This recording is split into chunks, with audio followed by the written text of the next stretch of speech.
and welcome to the 8th installment of the Toy Storage Nation series, TSN Conversations Unplugged. This series is based on questions we most often get at Toy Storage Nation.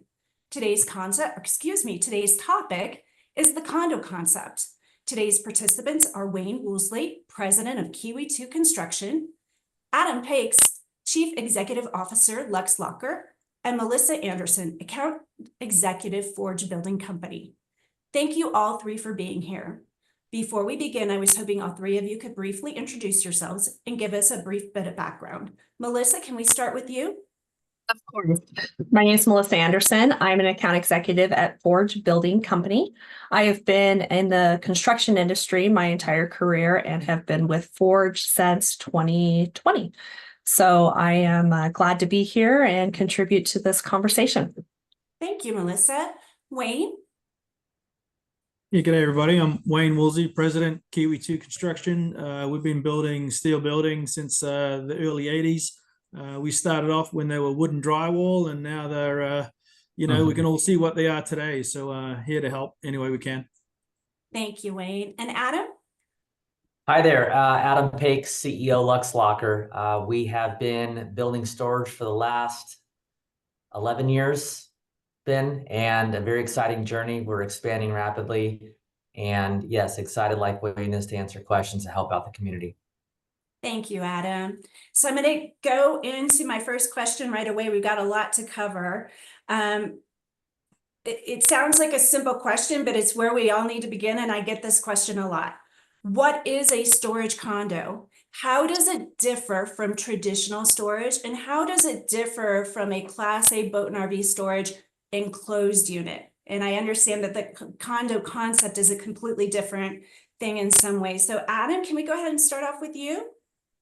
Yeah, from a structural standpoint, I think they're very similar. The condo is really relevant when it comes to ownership. So we sell each individual door. What we're selling is the airspace within the walls. Okay, so that's legally described on a plat map.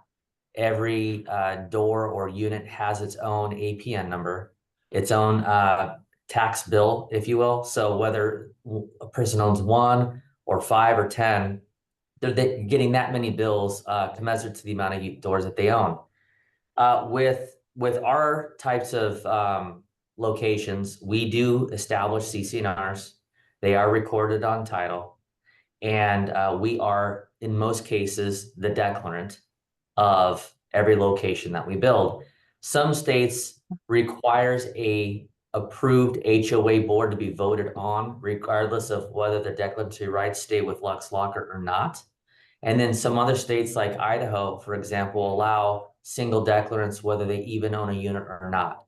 Idaho and Nevada, they're similar in nature to that extent. So every state has its own laws in regards to how you operate a commercial subdivision with CC&Rs. So those are the biggest differences from my perspective. Thank you. You led into something else that was going to be my next question. So I'm going to go and ask that, and then I'm going to bring Wayne and Melissa into this. So these are individually owned. Who is selling the individual units usually within a project? Is someone brought in? Is it a separate entity from the project team? And then, and again, I say this with the caveat that I know it varies greatly, but what's the typical time frame that a community, is going to sell out? Okay, so we have communities right now. I'll give you the best and the worst. So our best ones have been Boise. Anything in Nevada has been very, very strong for us.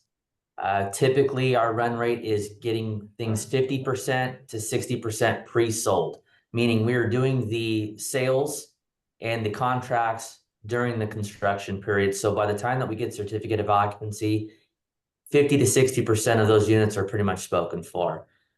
After certificate of occupancy, we've seen sales last as little as 90 days to close the remaining, and as long as 1.5 years. It depends on a couple things that are out of our control: interest rates, consumer confidence, consumer need, whether you pick a good location or not. That makes a huge difference too. So proximity to rooftops is huge for us, especially in planned developments.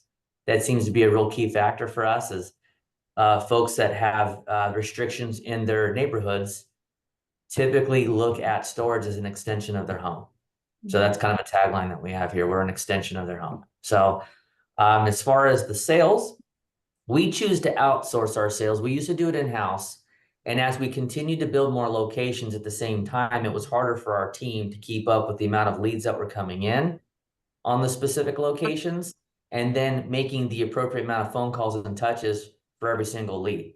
So if you can imagine 4 locations at the same time, 10 leads a day, it takes what, between 12 to 14 touches to convert someone to a sale typically. So that's a lot of volume for one person. And that's what we had at the time. So we chose to outsource. So we work with EXP, a specific team within EXP, and they're in charge of recruiting any local agent for us. And we found the most success with residential agents, believe it or not.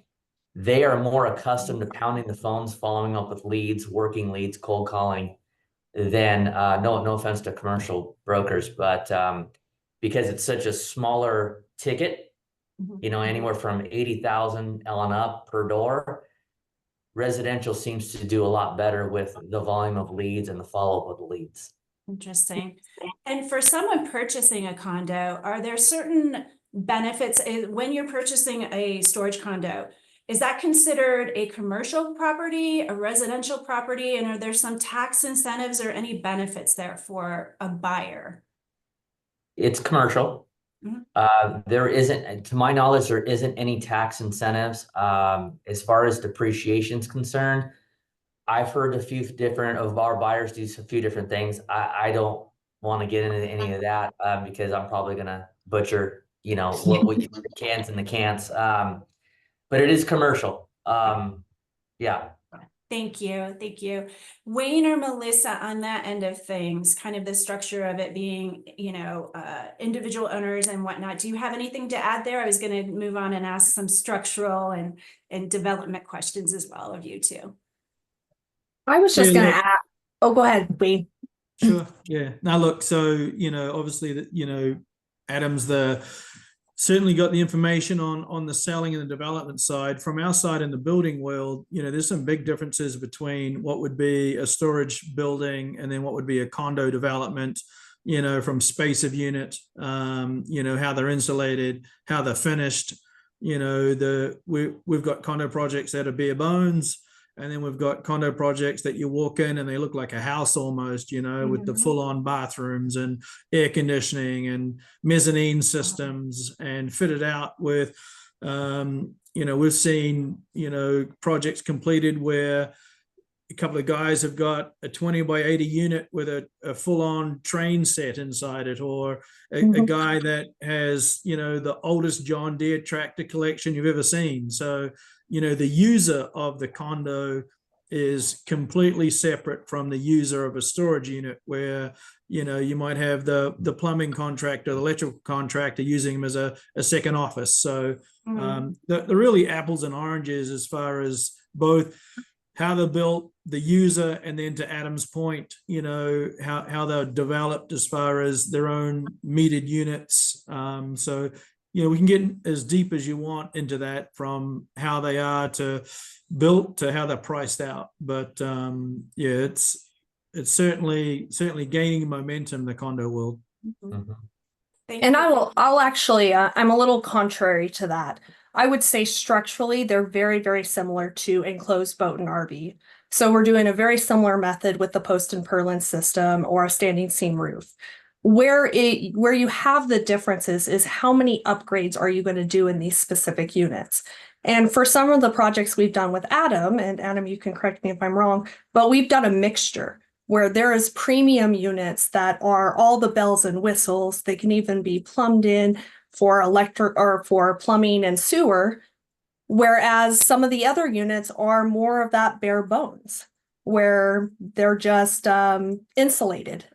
So, you know, there is a variety of the upgrades you can do, but structurally, they are very, very similar to enclosed boat and RV buildings.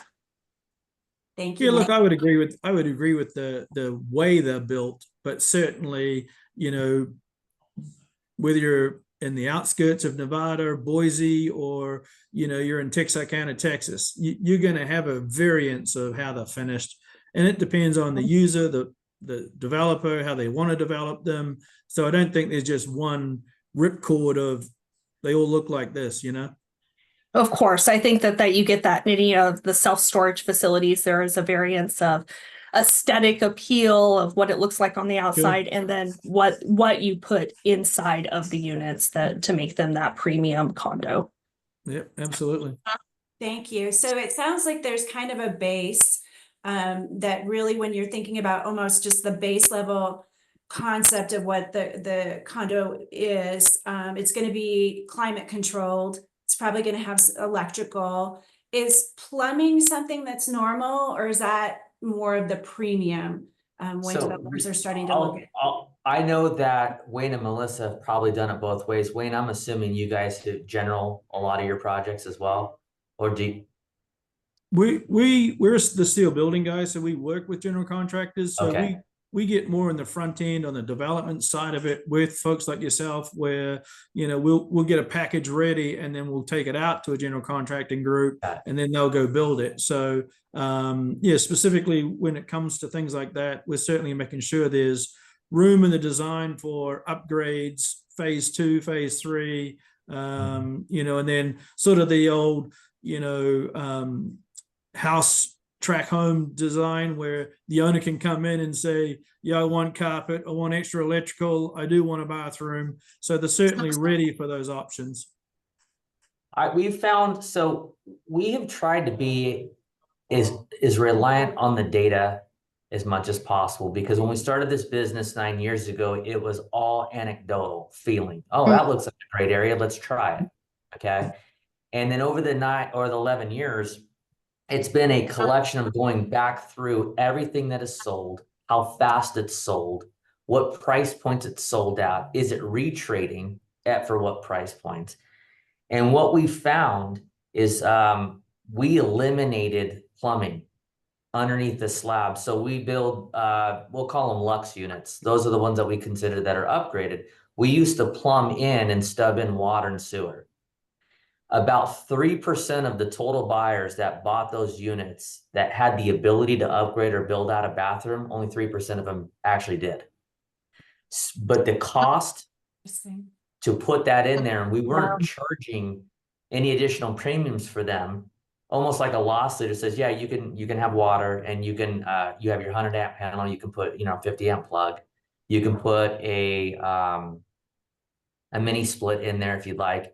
We found that the electrical was being highly utilized, but the plumbing was not. So we got rid of it because it slowed construction down, and B, it wasn't anything that a customer was perceiving as a value add necessarily, because not a lot of people used it, excuse me. Literally. Thank you, Adam. That's really good insight. You mentioned data. So that's going to lead me to my next question. Feasibility studies for condo projects. Do they differ than looking at a feasibility study would for traditional storage or a boat and RV storage facility? Are there different things that need to be looked at when seeing if the numbers are going to pen out? And I don't know who wants to take this one. I can. So this is kind of where the secret sauce comes in, and everyone's a little bit different. So again, going back to the data and understanding the psychographics of the user themselves, buyers and renters have two completely different wants and desires in this transaction. Okay. It is our opinion, and I could be completely wrong, so please don't chastise me, anybody watching this. I believe a renter is more concerned about price point, amenities on site, and ease of access. I believe that buyers are more concerned with making it an extension of their home. And so Wayne had mentioned, carpet, whatever it is, drywall, insulation. It is so personal to a buyer because they want for themselves. They're not buying it as a function of a cap rate. They're buying it as a function of, I want it, I can afford it, So therefore I'm going to have it.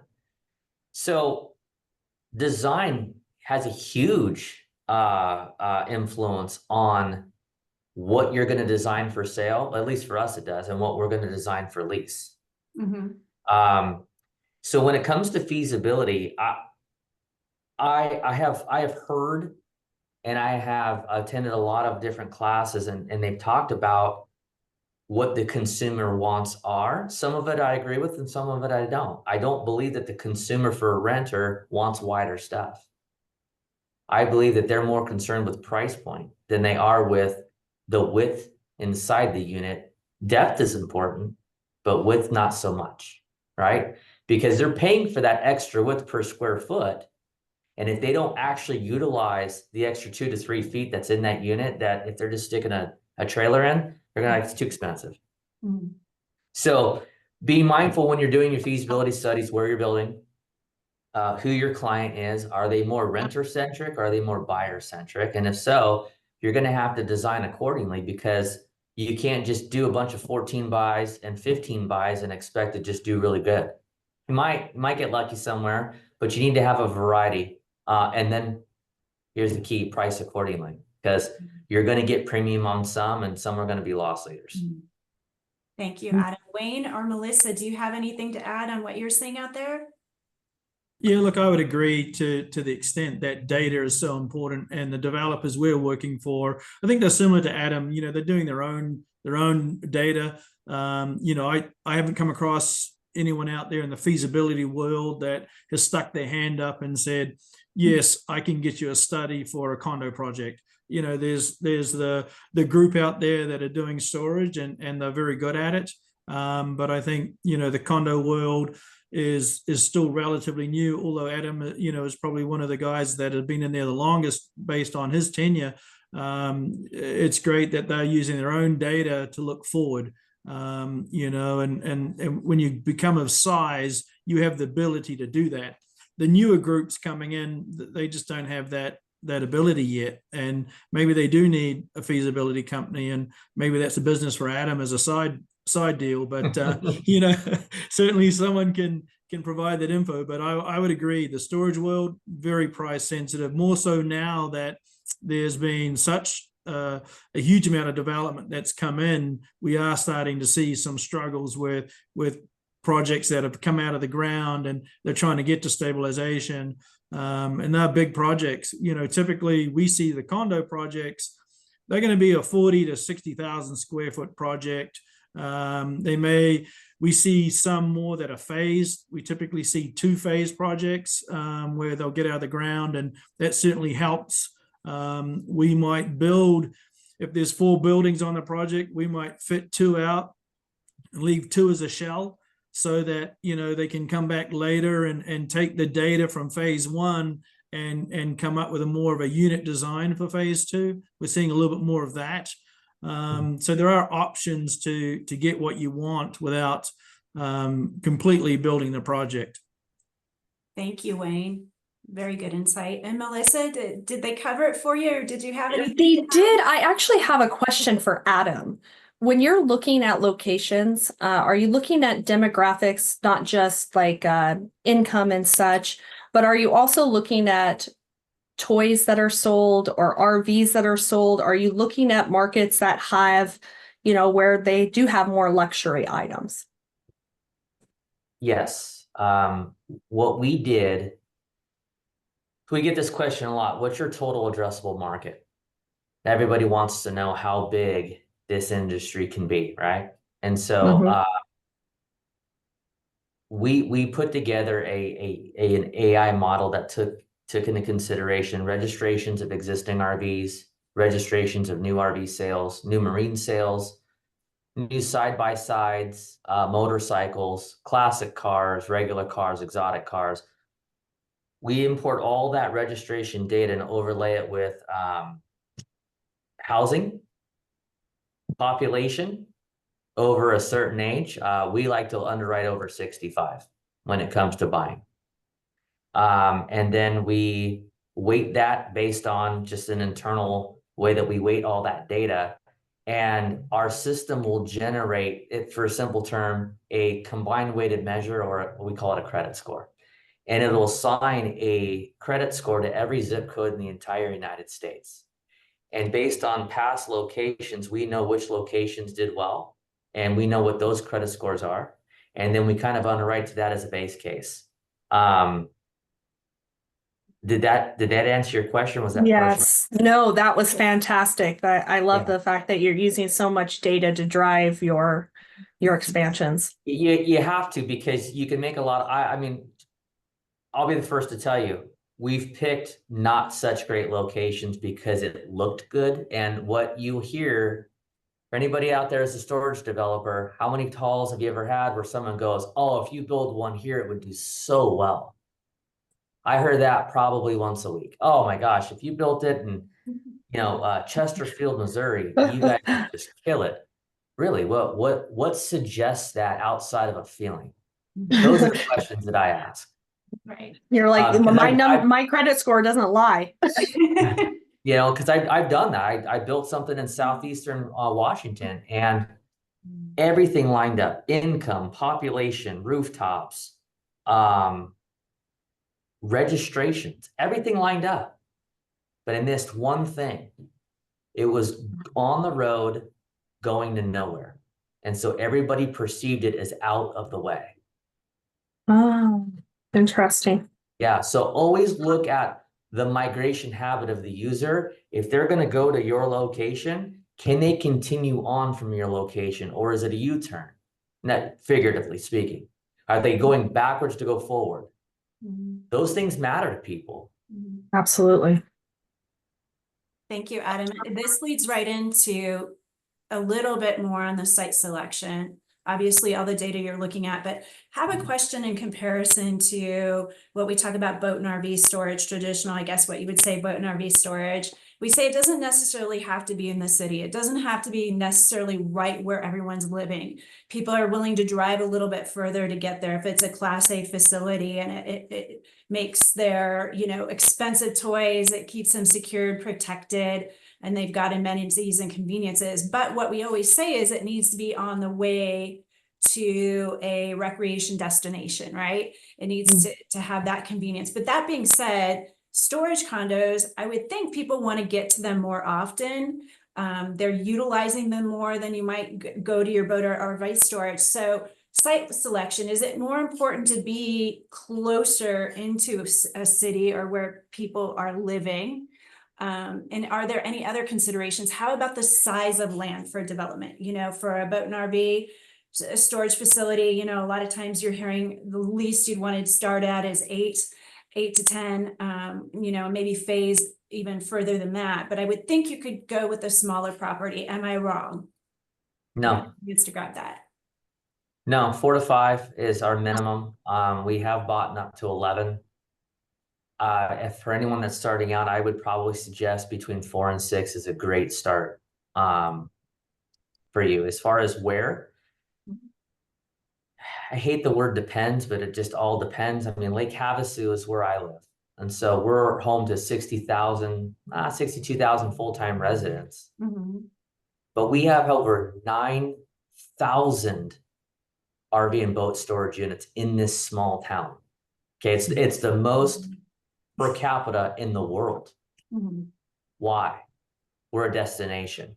Now we're also bordering California, and we're just to the south of Nevada. So there's a lot of unique characteristics to that. Again, when we talked about condo ownership versus rentals, remember this tagline: extension of your home. So sometimes people perceive a higher value when it's closer to home than if it would be to the destination or on the way to the destination, because they're using it as an extension of their home, as a condo. Thank you. Wayne or Melissa, anything to add there? Yeah, look, I would sit in the storage world, boat and RV. There was always the perception, if you couldn't buy the land for under $4, don't come and build an RV or a boat and RV project just because of rents. But that's certainly changed, and I think a little bit further out, it's you're going to pick it up and go somewhere. But the storage condo world, you know, what Adam's talking about, it's an extension. So they want to go there and hang out and do their thing and use it as a clubhouse, or pick up their boat and RV, or, you know, tinker with their toys. So, you know, if it's a distance away, it'll just be forgotten about and then probably sold. So proximity, I think, is very important. But, you know, price of land obviously has a major factor in Adam deciding whether to develop something or not. And maybe, you know, I'm sure the other thing that hasn't been mentioned is, you know, the reluctance of cities to approve some of these projects. We're getting kickback big time on projects because of varying things: tax revenue, what they look like, what could be on that site as a use instead of this product. So, you know, there's all these other factors that come into play other than, hey, I'm going to put a flag here and call it storage. Thank you, Wayne. And you led into another question. I was going to ask, how does the entitlement process and working with the cities differ than if you were doing a boat and RV storage facility or a traditional facility? Do they look at this any different as they're individually owned, or do they kind of lump them all together? No, they definitely they hear the word condo, and then it's like, whoa, are they living in there? That's the first thing we always get. So you're a storage condo. So are you having people live there full time? Right? No. It's owned, but it's not habitable, and the CCNRs don't allow it to be habitable. Okay. So then the next big thing is usually fire requirements. It's a huge thing for us, is firewalls or fire sprinklers, right? Being that it's a condo. Some municipalities wanted to charge a water tap fee per door because it was individually owned or being sold as such. So there's a host and a multitude of different things that you can go down a rabbit hole on what municipalities will ask. And like Wayne said, they look at highest and best use and what type of revenues is going to be generated for them when they're looking to approve it. They also hear storage, and they associate storage with transient traffic. Okay. I will tell you that RV and boat storage, whether it's condoed or not, is probably one of the quietest neighbors anyone can have. Right. And they're very respectable neighbors, because usually, and this is what I always tell anyone that want to invest with us, I said, usually the contents inside the unit is more than the cost of the unit. About 55% of the time, that seems to be the case. I said, so the value proposition's in our favor as a developer or as a renter or as a leaseor, right?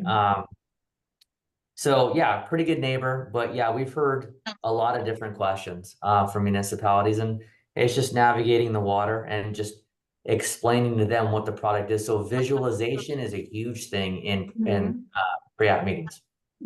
Is there anything that you've found from the design of, you know, the design element outside that they tend to look for?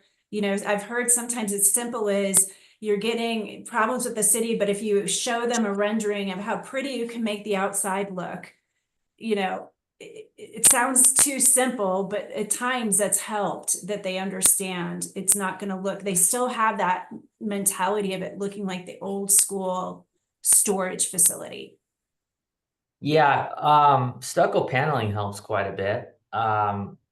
I'm sure Wayne and Melissa can attest to that. The city of Chandler made us actually do stucco as part of their requirements, their architectural requirements. Glazing's been a request. They want glass on the outside. So yeah, it's just, you got to weigh the cost versus the benefit, right? So everybody's their own person, and so you might get one person asking for something that just makes them feel good because they have the power.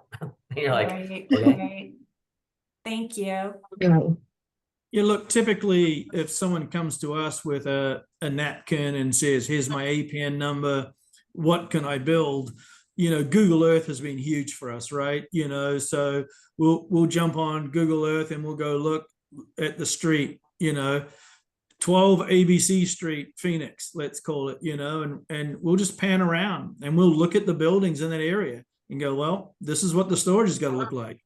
You know, like Adam said, if there's, you know, all the buildings around it are stucco and they have a concrete tile tower, you're going to have a concrete tile tower somewhere, and it's going to be stucco, and it's going to be 20% glass, and you're going to have so much landscaping, and you know, so you can work out what you're going to have to build just quickly by driving around the neighborhoods. You know, we to the point about the firewalls, we did a project in Vail, Colorado. Every unit was a firewall. Oh, goodness. You do something in Castle Rock, Colorado, and there was what fire requirement? So it's just so dependent. It just, you know, to Adam's point, we all hate to use the word depends. How much does it cost? Well, it depends. How much can I put on this lot? Well, it depends, you know, but it truly does. We're so governed by the government that until you actually get in there with your pre-planning, Amy, and like you say, you go in there with a decent color rendering. And it doesn't have to be that project. It just needs to be one you've done before. And you can say, this is what I'm going to build. I've got this 8-acre site. I want to encompass about 50% of it to start. Tell me where my roadblocks are, and who do I need to talk to get the ball rolling? And there's a lot of people that can help you do that, inclusive of the people on this call. Thank you. I would add that, you know, yes, you're working with all these different jurisdictions and municipalities. And like Adam said, a lot of times you're going to have to educate before they will even get on board, because they don't quite understand how to even handle that asset class. Like, how do we do the taxes? And so they may have to figure out some things on the back end. It may not be that they're opposed to it. They just don't know how to handle it. And then once they figure out how to handle it, then you're just selling them on, hey, this is what it's going to look like. And that's very similar to a boat and RV facility, that they're going to want you to sell what it's going to look like in the mix of the other buildings in that community or the other businesses. So they just, you know, you're going to come across that in entitlement, whether it's a storage condo or if it's a facility, they want that certain aesthetic look to it. But and Adam, you can correct me if I'm wrong, the biggest hurdle is getting them on board to accept that land use. Yes. We've done it both ways, where we've bought something unentitled and had to entitle it, and then we bought it with the storage use underwritten in that location, but still had to get special use or conditional use permits. Great point. It's just all, yeah, it's never the same. Let's put it that way. Anyone looking to do this to scale, I'll tell you right now, every project is unique on its own way for whatever reason. And you would think that it should be the same. And we scratch our heads and go, how is this not the same? And it's just not the same. There's always new challenges, but the good thing about working with professionals, you've been there, done it. You're probably always getting a new curveball, whatever it is, right? But you've at least navigated through many, many situations. And those are where the calls I get from folks who are looking to get into boat and RV storage or condo or whatnot. And they may have been developers in other areas. And they're my favorites to talk to because they get it. Wait a minute, this is a new asset class. I need somebody who's been there before, been there, done that, and knows a little bit more how to navigate. It's the folks who've never done any type of development that will often, sometimes, I'm careful in how I say it, sometimes they think they can go on their own, and then they quickly learn, they run into a complication that's very expensive, and then they're looking to work with a professional. So thank you for that. And saying there's always something new. There's probably always something new that comes to you that you haven't even thought that they would think of. So well, the challenge too is, you know, when someone comes into a new market or comes into a product that they haven't done, and they do a bit of research and then they go off and do it on their own, and it snowballs and becomes a problem where it doesn't get completed or it runs over budget. You know, it gets looked back on as a bad experience. And if they were able to join an association like yours and get to some content and learn from people, even not necessarily use us, but it's just such a friendly community, and we're all about free information, just like this call, right? It's about free information to help people succeed, because in the end, if they're successful, then maybe at some point they'll realize they do need our help, but it's tough when we see projects go sideways and we say, well, who'd you use for feasibility? Well, I didn't. Did you use a guy that has built these before? No, I didn't. Who did you use? I used my brother because he does this, this, and this, you know, and it really creates big problems for people. So having advocacy like this to promote how to do it and potentially use the right people is really important. I'm huge for that. Absolutely. And I would Go go ahead. ahead. I was just gonna, I'll let you. I was just going to say that one of the things working with Luxelocker so much is that every time we do a project, being able to go back and review and find out ways to do it better or get more efficient. And even though that every project is different, there are some similarities when it comes to the construction part of it. You know, the entitlement and the design may be a little different from municipality to municipality, but once we get on site and we start building, it's very similar. And so being able to find ways to get more efficient and keep construction costs down is definitely something that we've been striving for with working with Luxelocker. Thanks, Melissa. Adam, did you have something that you wanted to add as well? Yeah, this was more for you, Amy. What I've found as of late is when I'm talking with an investment bank or a firm on Wall Street and looking to get them to, you know, scale with us, I can tell them everything that I know. One of the problems or challenges that I've had is them being able to take what I'm giving them and cross-reference that with somebody else that can either say, I agree with that information or I disagree with that information. There's just not enough information as a whole. So the more that you do this and gather data, whether it's construction costs, vertical, horizontal, best practices, it's just going to help those who want to scale fast actually have some third-party data that exists, because that's part of the problem is that when you keep it to yourself, then they say, man, it really sounds good. We're going to pass because we'd rather just pass on a good deal than get it wrong. Great. Such a good point, Adam. And it's so funny. I just happened to do a podcast that is up on the site now on financing, and it was really covering boat and RV storage. Didn't go nitty gritty into condo, but we were talking Class A.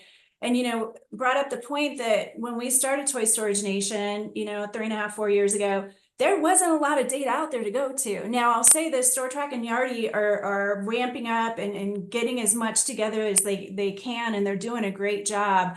But we talked about that with the banks, and we had Amber from Live Oak Bank, and just that, you know, one is working with feasibility folks that they know becomes important, because they know that asset class. It's not just someone saying, hey, wait a minute, I did traditional storage, and they kind of apply that to this. Although there are folks that have come from traditional storage, obviously, that they really are getting a grasp and understand the boat and RV market, but there's different things that you look at. So very great point. Some things that came up is just understanding the background of the folks that are part of the partnership, you know, what type of history they have in it. It probably helps you greatly. But that was one of the things for boat and RV storage, and really that you have to make your case for the asset class still. You still have to, in some cases, educate the lenders on the overall market and the viability for these types of things. So you make a great point that we spent a lot of time talking about, but the data, it is more important than ever. And one thing that I should bring up to Store Track and Yardi, I'll talk to him when I'm at and maybe you have already, with what they're doing for boat and RV storage. You know, are they starting to track any of these condo type developments in a different way? So there's a way to differentiate that. I don't know, Adam, do you know of any entities out there that are really looking at that as a separate entity within itself? If I understand the question, you're separating out just traditional RV and boat storage with condo. Do you know if they're doing that yet? I don't know. I don't. I know that the only way that we know whether or not something's condoed or not is when we literally pull up a Google map and pull up all the locations and then look at their website and say, okay, here's the rent rates. Are they for sale or not? Mhm. I know Store Trek had some information that they sent over. We looked at some stuff. It was very surface level just because, again, it's availability. Yeah. It's almost like CoStar, right? You ever close on a piece of land and then CoStar calls you like 3 days later and wants to know everything about the transaction? Because that's what they're looking for is data, right? Yeah. So, and then they sell it, which is crazy. When they get it for free and then they sell it. So, no, I just, there's not a ton. And you're gonna, whenever someone goes to a Toy Storage Nation conference, you hear two completely opposing opinions on something because we all really don't know. I don't even know if I'm doing the right thing. I really don't. Like, I'll know in 5 years probably whether I am or not, based on what my results look like, but we could only underwrite to what we have available to us today. We had more than we did 9 years ago, and we think we understand who our audience is and then how to structure and how to design based on that. We'll find out. We might be completely wrong.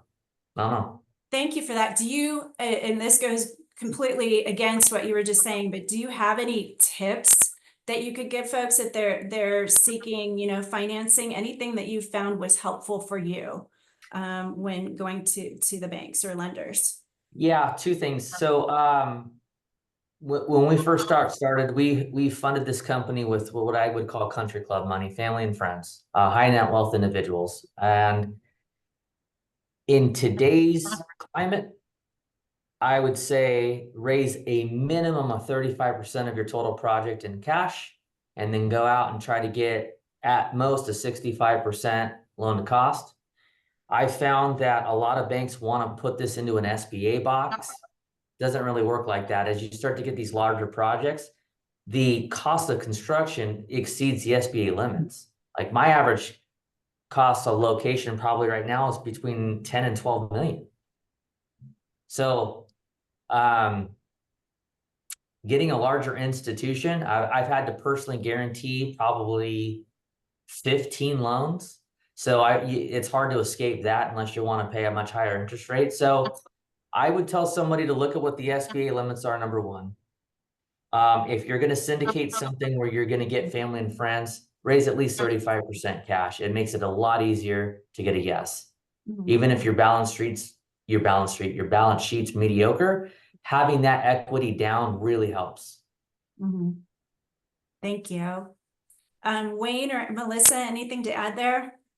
Yeah, I think, look, I think it really truly depends on scale. If you're gonna build one project, you might look at it differently than if you have an expectation to go and build 10.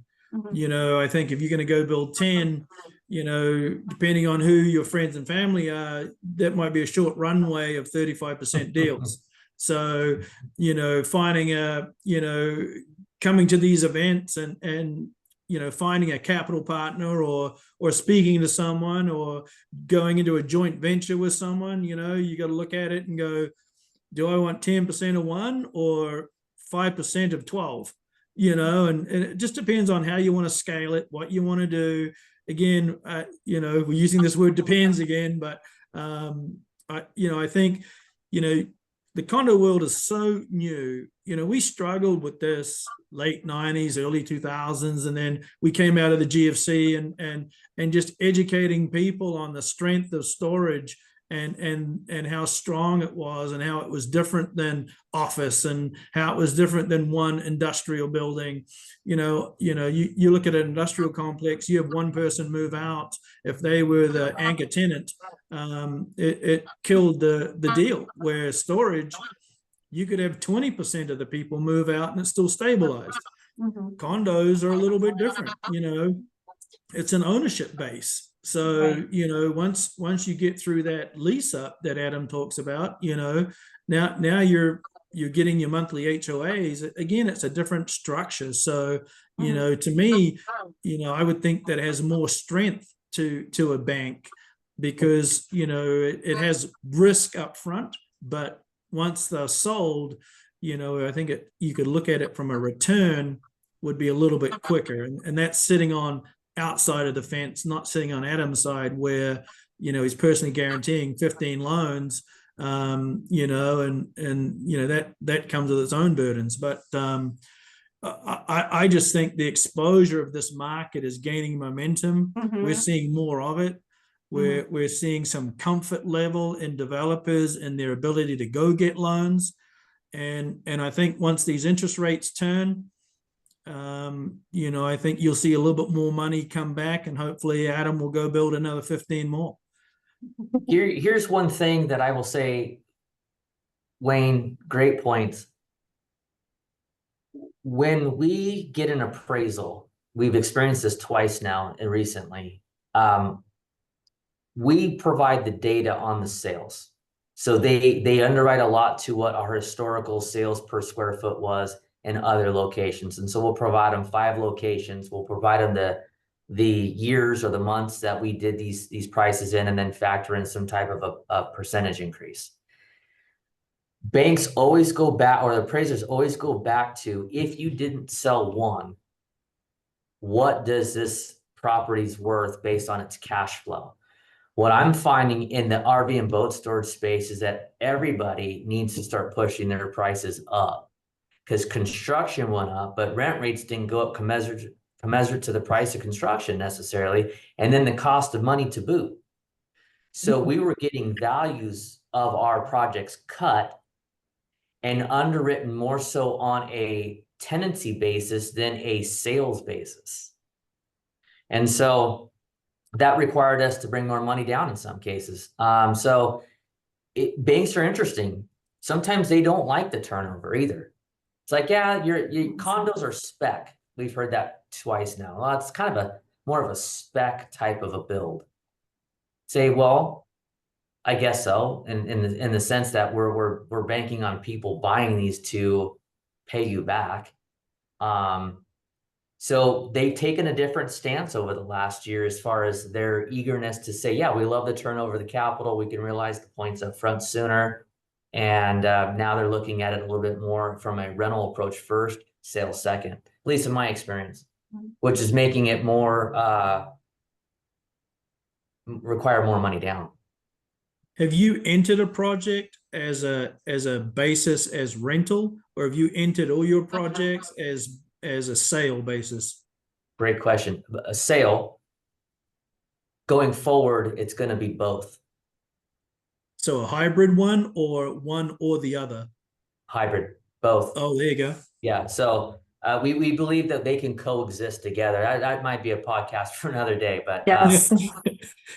Because that comes with a whole bunch of questions. Yeah, I was gonna with that. Once you've designated a unit is a condo, is it that is a condo and you have to sell it, or can you then rent it if you can't find any buyers? No, you can rent it. The disadvantage to immediately condoing something is that your property tax basis is a lot higher. So if you opt to rent a building, let's just say there's 50 units in the building, your property tax bill is going to be a heck of a lot lower because it's only one parcel. When you condo them out, it's about a 30% increase in property taxes. Oh, okay. Right. So yeah, you can always, in our experience, you can always condo them out later. So if someone wants to treat it as I'm going to lease 100% of this up, and then I might choose to condo one building later on down the road and then create CC&Rs, totally doable. Super easy. And people probably I should probably do that more often, but I don't. But yeah. What about, do you have folks that buy multiple condos and then they rent them out themselves? Yeah. Yeah, that's where we get all of our data from. So we have about 100, probably I'll say close to 200 units that we manage for third-party owners. Mm-hmm. So that's where we get a lot of our rental data from. And then we try to push pricing where demand's high. Mm-hmm. We have to soften pricing where demand's low, or do some type of incentives. Mm-hmm. So we've become a property manager just because the value proposition is that, well, since we have this marketing machine, if you want to buy it, then we can rent it for you.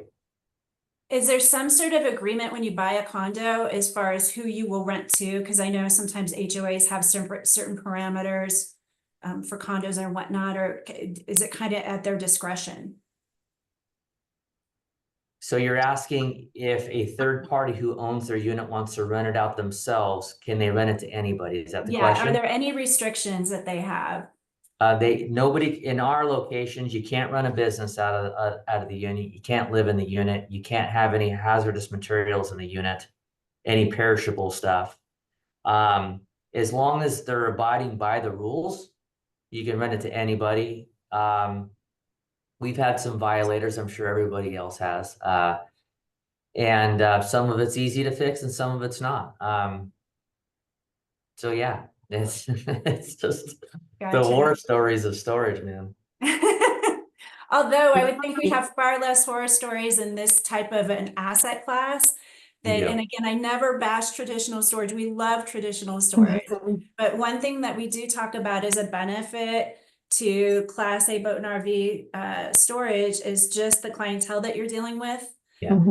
You know, you're not having to deal with some, you know, chasing money. These are folks that usually are gonna, you know, give you the check up front, that type of thing. Happy folks that are coming to see their toys. Right. I think out of 1,000 doors, I think we've evicted 2 people. Put it that way. Wow. Yeah. To echo the development side of things, you know, when it comes to ownership of multiple units, we've had projects where, you know, someone will come in during construction, or we've driven down the street and they call us back and say, hey, I've got a good buyer. He wants to buy 3 units. And to Melissa's point earlier on the bearing wall system, you know, how do you facilitate that? So, you know, we look at projects individually and look at, is it snow loaded? Is it wind loaded? Is it seismic value? And we work out, can we give them a 10 by 10 door, or, you know, if it's a 50-foot unit and they want the whole wall gone, well, how do we make that happen? So, you know, some of these guys that, you know, are putting, you know, $1 million RV in there and they want the unit next door to be their clubhouse. Buying a $20,000 beam is not the end of the world to them. So, you know, so there's so many things that can happen during the process or after that we can provide and modify these units. Whereas in a traditional storage, in a multi-level building, it's a house of cards. You don't have this flexibility, where in these condos type style buildings, there's so much flexibility. And for us, it's just mathematics. What do we need? What type of beam do we need to support what we take out? Thank you. I love that. Yeah. I'm cognizant of time. So I'm going to cherry pick my next question that might in itself be a couple questions. And at the end, I'll ask you if you guys have anything that, you know, to add that maybe we didn't cover that you think is really important for folks to know. And this might be a topic that we need to revisit. There's just a lot of information that we could be covering. But with regards to, and tell me, any one of you want to jump in? I'm calling them condo communities because I don't know another name. What do you call a storage condo complex, or do you call it a storage condo complex? I'm sure it has a bunch of names. I just don't want to be saying something. Adam, what do you call it? I like the word campus. Okay. I like that. I think So, facility sounds institutional for something that's owned. Yeah. It's just a play on words. So I just say storage campus. Okay. And that wasn't my ending question. That was just, okay. So for a storage condo campus, any recommendations as far as the overall having it be a smart site design? And I know every campus is different, but from thinking about drive aisle widths, obviously, I would think security has got to be utmost important. You know, gated, fenced, cameras, you know, that type of thing, access control. But as far as the community dump station, anything when you're looking at site design that you always know you need to incorporate? Who wants to take this one on? I can start. So I've seen several different designs when it comes to storage condo campuses. And I would say that there are some things that are pretty consistent. Clubhouse is very popular amongst these condos, a place for people to congregate. You're going to have a nice office. You're going to have security, good lighting. I know for quite a few of the Luxelockers, we do the insulated sectional doors with a door opener. That's a really nice amenity. RV wash bay, dump and wash station, very popular. We've had some that the municipalities have required us, even though, the RV isn't an EV charging vehicle, they do require us to put in an EV charging station in front. So there's several things that you, as you start doing that Class A campus, that it's going to set you apart. I had one where they had like a little grassy area that was specifically for kids and dogs. So as they're coming back, they're putting things away, very similar to a Class A facility for RV, but I've also seen that incorporated into the condo campuses as well. Thank you. And Wayne, anything that you typically want to see in a condo campus? Yeah, look, it varies again. We see a lot of developers that they're looking to sell the unit individually. So they're not looking to create the town environment. So, we won't see the clubhouse. We won't necessarily see an office because, it's not really required. A lot of municipalities don't like the dump station. For us, that it's a maintenance item for the ownership. They don't want to have to deal with that maintenance of someone coming in late at night, the dump station not working. They want to put their RV away. The cost involved in the dump station world, where you may only look at the project and go, well, and Adam will have this data, but 10 to 15% of the buyer might be an RV person. So, you're putting a lot of capital out for a long-term return on a user you may not even get. So really they're starting to evolve these things. And I would say the last 5 or 6 projects we've built have really been, I'm going to build a campus for an individual owner. He will come and use his campus, whether it's a 20 by 50 or a 20 by 30, whatever it may be, and leave and not necessarily participate in a town environment. But again, it's just, there's so many variables that if it's solely RV, Melissa's right on point. You want the wash, you want the dump station. So it's, what are you developing? Where are you developing it? Who is your user? And what is your return on that capital that you got to put in? And Adam's going to have the data for that, but we can only attest to what we've built yesterday, not what we're going to build tomorrow. Thank you. I've heard of a couple projects where they were doing some boat and RV storage. They had it mixed with some traditional storage. That's not that uncommon, but they were also considering within that project doing condos. And I know, Adam, you talked about you can take a condo concept and rent them, buy them, but what are your thoughts of kind of having these multi-use projects? It seems like that's more to kind of get approvals for and, work with the financing. But that being said, are there some benefits to doing that? Or do you say, hey, listen, these, keep them separate? I've heard different theories. So this is going to be an answer you're not going to expect. You can do it all if you have the proper technology to manage it all. Okay.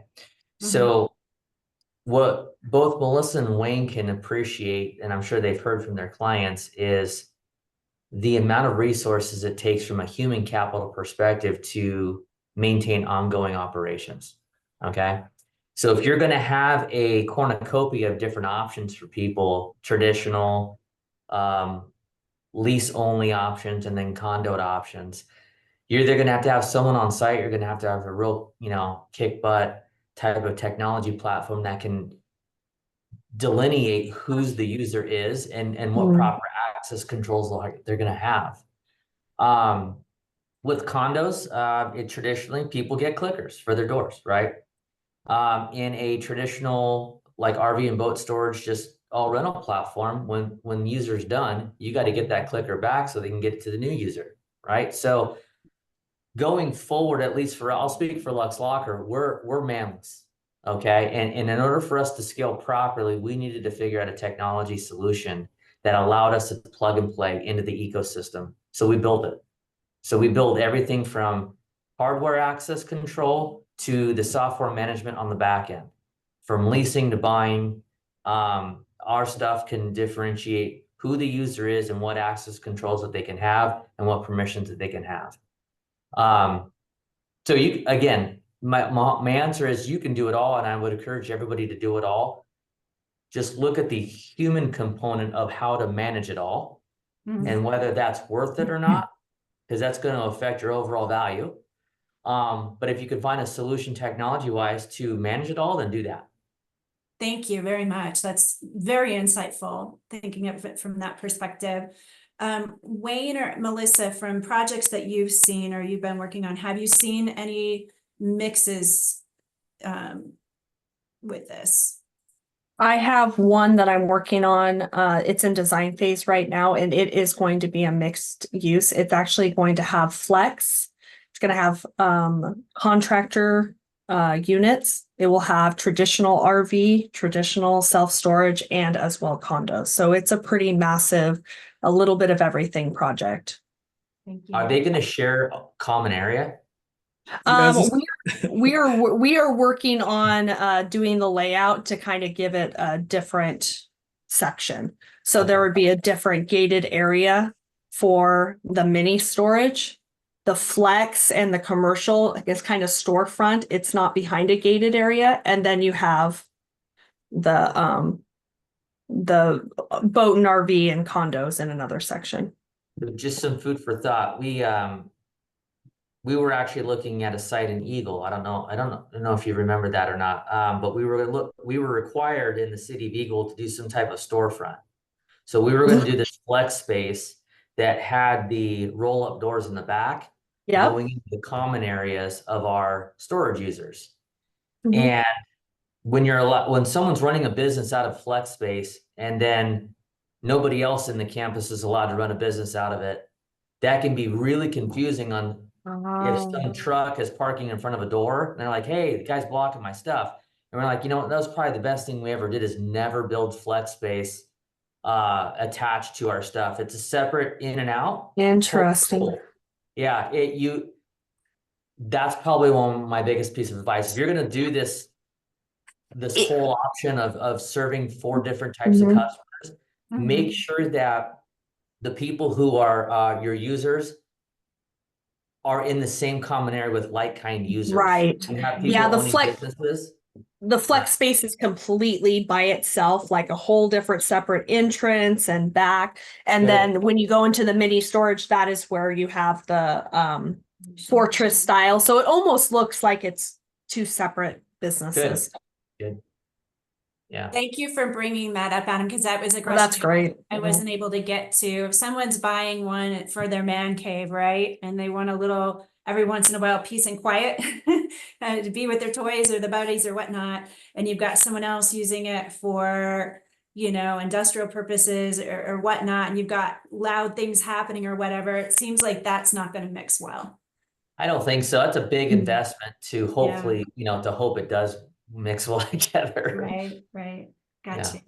Well, thank you all so much for your time. And I actually have to do this to myself, or I keep going on for the next half hour. And I know you guys have other things to do. So I want to thank you all so much for joining me today. This is great information. And then, like I said, we continue to get more and more calls, people looking for information like this on the condo side. So what I'd like to do now is go back through, have each one of you again, give your name, your company, and your contact information for folks who may have heard you and said, wait a minute, I need to talk to them, or I'd like to work with them or whatnot. So Melissa, can we go ahead and start with you first? Yeah. Again, my name is Melissa Anderson. I am with Forge Building Company, and we have been building self-storage or light gauge framing buildings since 2007. You can get a hold of me at my direct number, which is 208-470-5368, or you can send an email to sales at forgebuildingswithans.com. Thank you, Melissa. And I should have added the caveat too. If there's anything that you think super important for people to know that we didn't get briefly touch on, please feel free to add that in too when you're giving your information. Adam, can we go ahead and have you give your information? Yes, I can be reached at 833-333-5893. You can email me at adam@luxelocker.com, spelled exactly behind me. You can find me on Instagram at adam_Pakes. If you have any questions, you feel free to DM me on that. I'll get back with you or email me. Either way, I'll give you as much as I know. Thank you. And Wayne, can we get your information? Yeah, I'm Wayne. Again, Kiwi 2 Construction. We're a steel building company. We've been doing this for a couple of decades. I think if there's a kink in the hose, we've found it. So we can certainly help you along the way. You can email me anytime, wayne@kiwiconstruction.com. Office number is 951-301-8975, and help you out in any way we can. Thank you. We're very lucky to have the three of you and your expertise in this emerging, well, not emerging, it's been around for a while, but it's definitely picking up steam category. I'm going to give my information very quickly here. My name is Amy Bix. I am president of Toy Storage Nation. You can reach me at 602-909-3910. You can also get me at amy.bix. It's just amy.bix at toystoragenation.com. We're a media education brand, really advocating and serving the Class A boat and RV storage market and surrounding areas around that market. We do education workshops. You can find that on our website, as well as a ton of content all the time on our website, new case studies, articles, you name it. As well as we have a membership program, and you can find all our information on toystoragenation.com. So again, I want to thank the three of you. This is a great conversation. Learned a lot today. Thank you. Appreciate you. Thank you, Have a great Amy. day. Thanks, Thank you, everybody. guys. Bye.